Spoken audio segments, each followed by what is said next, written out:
Wasak-wasak ang mga kalsada sa barangay Pantaw sa Libon, Albay matapos gumuho ang lupa sa ilalim nito dulot ng landslide.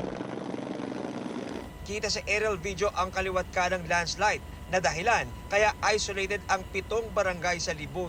Dahil walang makalabas na tao o makapasok na supplies mula pa noong Martes, wala nang makain ang mga residente. Marami pong kasing landslide, so hindi po mapasok-pasok. Sabi ng MGB, gumagalaw pa ang lupa doon kaya hindi pa pwedeng galawin, hindi pa pwedeng i-clearing operation kasi baka malagay sa mga alanganin yung ating mga rescue.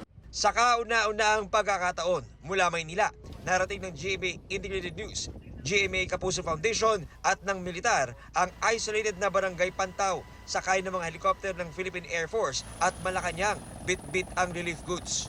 Gamit ang presidential chopper at isang Black Hawk ng Philippine Air Force ay dinala nga itong mga relief goods ng GMA Kapuso Foundation dito sa barangay Pantaw, ang isa sa mga hardest hit na barangay dito sa bayan ng Libon sa Albay.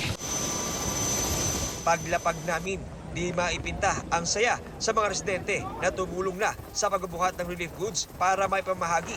1,000 pamilya ang nahatiran ng relief goods. Nagpapasalamat ako sa inyo sa GMA na napasok ninyo at nadalan po natin ng food pack. Talagang isolated po itong mga barangay nito. Nagpapasalamat tayo sa lahat ng donors and partners natin kasi dahil sa mga pinaabot nilang tulong, finally naabot na natin ang Libon sa Albay. Maghahatid rin ang GMA Kapuso Foundation ng 100 kilo na pet food sa Tabaco Albay Pet Shelter.